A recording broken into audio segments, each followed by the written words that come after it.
bang i-update ang address mo sa Google AdSense? O baka mali ang address mo sa Google AdSense account mo, kaya hindi mo natatanggap yung AdSense PIN mo. Nakalimutan mo ba kung ano yung address na inilagay mo sa iyong Google AdSense account at gusto mo itong i-check?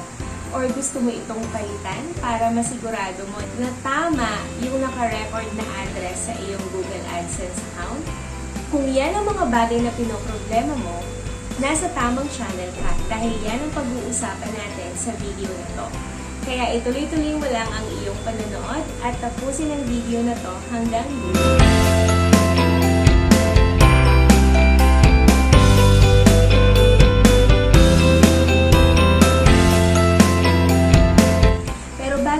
Simulan yan, kung bago ka sa YouTube channel na to, huwag kalimutang mag-subscribe, i-hit ang like, at i-click mo na rin yung notification bell para sa mga susunod na video ay maging updated ka rin.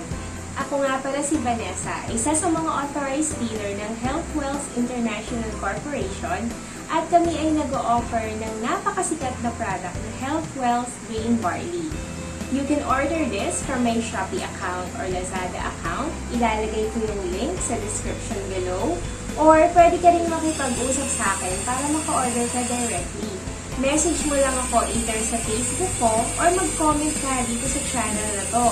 Meron din akong mga phone numbers diyan sa description below, so pwede mo rin akong ma-text or tawagan. Ang una mong dapat gawin ay mag-login ka sa iyong AdSense account gamit ang iyong Gmail at password na ini-assign mo para dito. Ilalagay ko ang link sa description box below para pwede mo rin siyang i-click. Kung ikaw naman ay gumagamit ng mobile phone, pwede mo munang ilagay sa desktop site ang iyong browser para ang screen mo at ang screen na gagamitin natin sa video na to ay maging magkaparehas ng itsura. Ito rin namang desktop site na to ang kailangan mo para ma-check mo yung address mo sa Google AdSense account mo. Okay, so simulan na natin. Ang unang-una mong dapat gawin ay pumunta ka sa google.com. At kapag ikaw ay nasa google.com na, i-search mo lang ang Google AdSense Login. At ang unang-unang option na makikita mo sa taas na sinasabing Sign in Google AdSense. Yan ang dapat mong i-click. Okay, so in my case, nakalagin na ako sa aking Gmail account. Yun kasi ang ginagamit ko sa aking browser. So, automatic, nakalagin na ako sa Google AdSense ko. Kapag nagpunta ako dun sa link na nagsasabing pwede tayong mag-login sa ating AdSense account. So, sa bandang kaliwa ng iyong screen, nakikita mo ang iba't ibang option na sinasabing Home, Ads, Sites, Privacy and Messaging, Blocking Controls, Reports, Optimization, Policy Center, Payments, Accounts, at Feedback. Pipiliin natin ang option na Payment. At lalabas ngayon ang Payments info sa ibandang ibaba ng option na ating pinili. At mag-scroll down ka lang ng konti sa baba at makikita mo ang Manage Settings. Okay, so i-click natin ang Manage Settings. Konting scroll lang ulit pababa. At makikita mo dito ang option na nagsasabing Name and Address.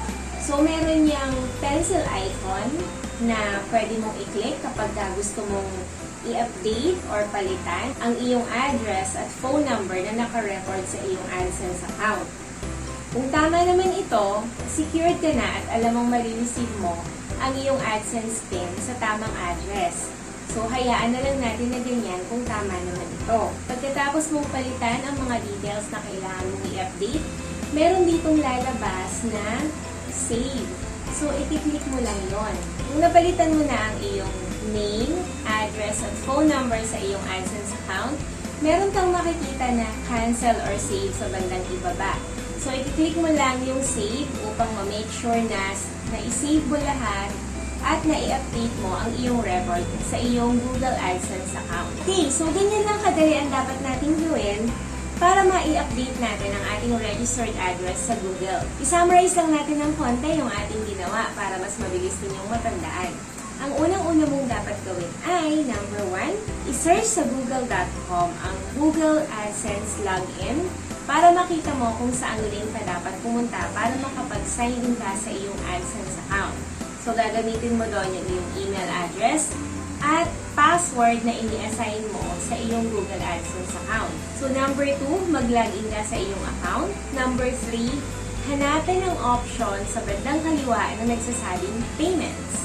Pagka-click mo ng Payments, lalabas ang Payments info. At makikita mo sa bandang ibaba nito kapag ikaw ay nag-scroll down na meron mong nakalagay na Manage Settings. Number 4, kailangan mo lang i-click ang Manage Settings.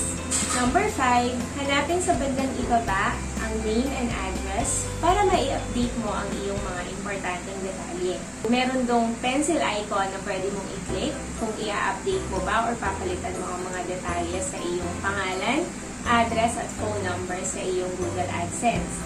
Kapag naitama mo na ito or nailagay mo na ang mga tamang detalye, meron kang makikitang cancel or save option sa bandang ibaba at i-click mo lang ulit yon. Kapag na-i-click mo na yon, siguradong na-update mo na ang iyong Google AdSense account. To make sure, pwede mong gawin ay mag-log out muna at mag-login ka ulit. At tingnan mo kung talaga bang nabago or naitama ang mga detalye sa iyong Google AdSense account. Ayan!